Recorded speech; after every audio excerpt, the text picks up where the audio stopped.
Hello YouTube. Today we're going to be making some pepper vinegar. Now, I don't know if people in the other parts of the country make pepper vinegar. But here in the South, we throw vinegar on all kinds of stuff to preserve our veggies. Gotta grab another rubber glove. Hope you can hear me. I don't mess around. I have a time or two and not have my rubber gloves on when I've handled peppers, and I have deeply regretted it. So, one of the things, I love hot, spicy stuff. I really do. So, I've been at the local farmer's market. Now, this year I only grew jalapenos. Unlike most southern women, I can only grow tomatoes every now and then. It's just hit or miss. Either way it grows. This year I grew some. I'm still growing a couple of good tomatoes. They're mostly green right now. But my peppers are coming in real good. And I've got a mix of my own and a mix of what I've gotten at the farmer's market. And what I've done is I've used my wonderful mason jars. Now this is a quart jar. I always get my sizes mixed up. It's the big ones, whatever. And as you can see, I've already started a mix in here. And I use the apple cider vinegar with the mother in it from Aldi's. Yes, Bragg's is supposed to be the best, but the important thing is using vinegar with the mother in it. I've got sea salt and I've got peppercorns with the grinder, so I can grind that up. Now I'm not going to sit here and cut up all my peppers and for you and throw them in, but all I'm mostly going to be talking again because I want to talk about the act of preserving food. Like I said in one of my other videos, I have struggled many times, and one of the things that my grandparents, I mentioned my daddy, well that was my grandfather. I was raised by my grandparents, and they were children of the Depression. One of the things that those people taught all of their children and their grandchildren was that you need to prepare for when times are hard, because times do get hard. And even growing up on a farm and you raise your own stuff, well, sometimes you have a drought. Sometimes you have blight. Sometimes you have locust. There's all kinds of things that can still affect your crop. So sometimes you don't have good yields and you don't have plenty. So it's important to learn how to preserve your foods. Now, I grew up in a hot kitchen that faced the southwest corner of the house, and in the summer and fall, as things were coming in, you canned, you preserved, and it was so blame hot. And you canned everything. It didn't matter if you needed it or not, or whether it was good for you or not. You just canned it. And actually, in hindsight now, the things that I know now, some of those methodologies were not necessarily the healthiest for you. The amount of salt put in the food. Now, I understand why. Before refrigeration, and my grandparents grew up without electricity. I've actually lived without electricity several times in my life. You had to have a method of preserving that would keep food free of bacteria, and salt is that thing. So I understand why they use so much salt. And then sugar. Well, some of the foods in its natural state were not palatable. So you wanted to make it palatable. So you added ridiculous amounts of sugar. And of course you wanted children to eat it to help keep their nourishment up. So again, you wanted to make it so that children would eat it, because over long times, over hard times, you wanted to continue your line, your family. So you needed to take care of your young.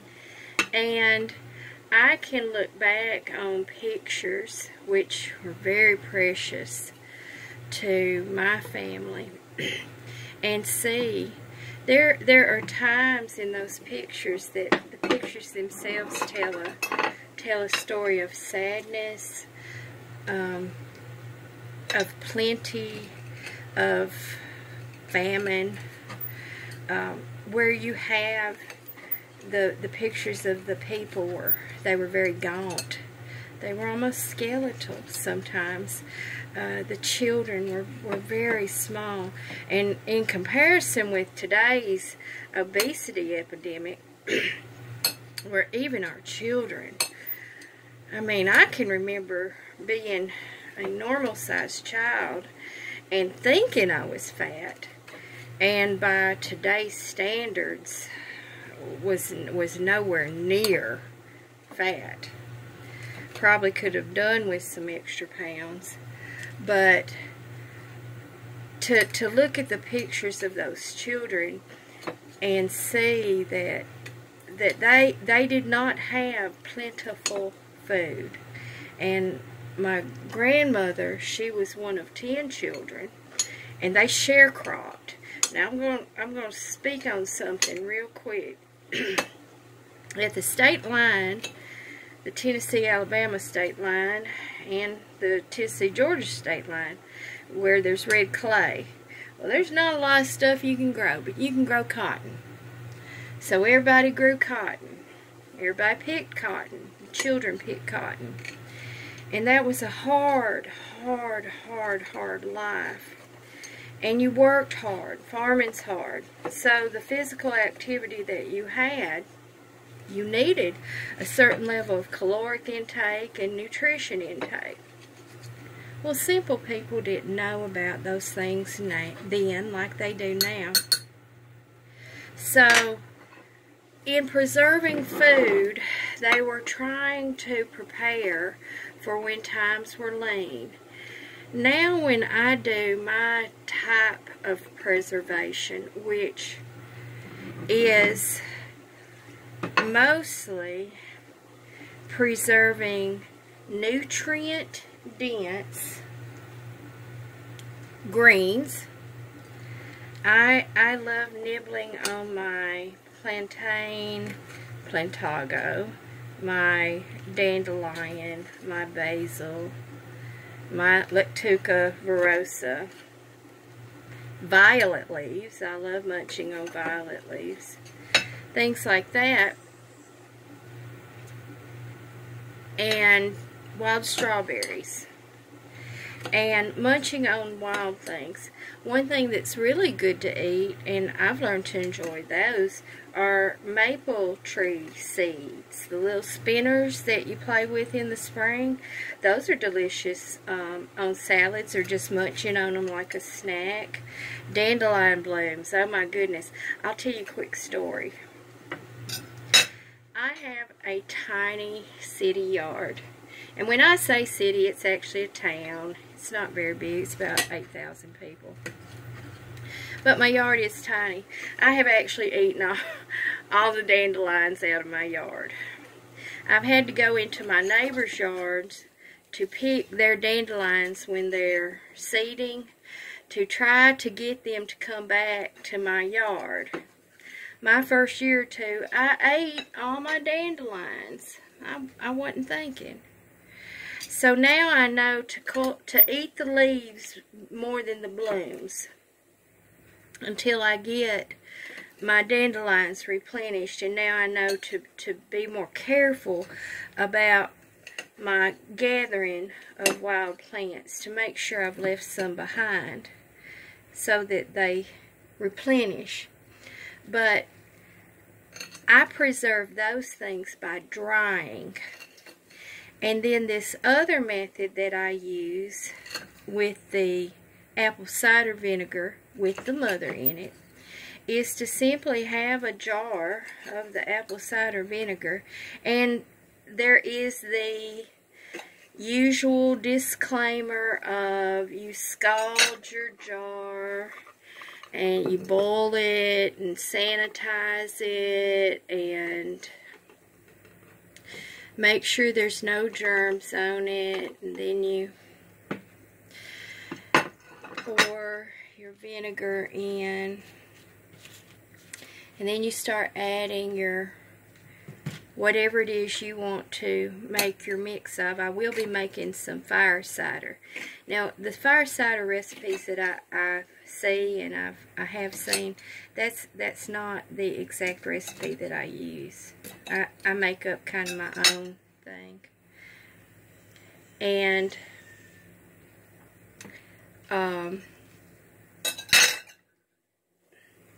then what I do over the course of the year, now peppers have capsaicin in them and a whole lot of other stuff, just good stuff, vitamin C, all kinds of wonderful things. So yeah, I put this juice, I pour it off over the course of the time that I have it, and I'll put it in little jars, and I'll pour it over food, and I'll add it to soups. I love to put a little bit in miso soup or chicken soup, or in over some chicken and dumplings, whatever. I'll drizzle it over grilled chicken breast. But drizzling a little bit over it is not only flavorful, but it adds nutrition. Then let's talk about winter coming up. It's August. We need to be thinking about preparing for the inevitable sinus infections, strep throat, ear infections, colds, flu, the bane of my existence, pneumonia, upper respiratory infections, bronchial infections. Peppers, not too much, because that can act as an inflammatory, but a little bit clears that mucus. Now, I use this mix as a base, depending on what upper respiratory ailment I have. As long as I have this mix, I can take this mix and mix it with other things. Like, I can put off a little bit. I typically use shot glasses. I can pour a little bit of this off in a shot glass, sprinkle some ginger in it, and some turmeric in it, and some honey, put some honey in it, and maybe even a little molasses,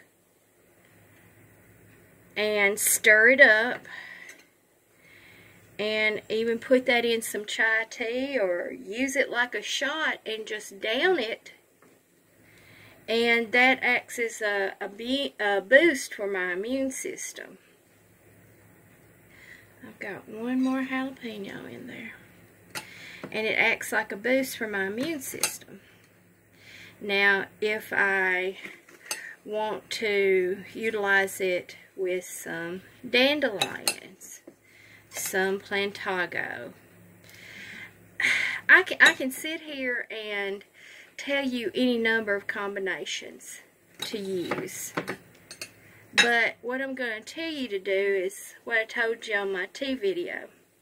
Pinterest, the way that I use it as a sorting site, it's easier than Google. at the top of the page where you can type in what you want to search. I'm probably going to use all the rest of this vinegar. Luckily, I have plenty more. Get back, Yoda. You don't want to be around peppers. You type in at the top of the page. I'll pull off my gloves. What it is you need to find. Okay. I've got an upper respiratory infection. Natural remedies for upper respiratory. Well, you're going to get a whole bunch of things that are pre-sorted for you. And so then you can go through those and it'll show you different recipes. Well, there's a violet cough syrup, there's honey and molasses, there's ginger, there's different citrus based, there's the capsaicin based recipes. There's all kinds. So I hope I'm using the right lid. Yeah, this one's the... I have on my...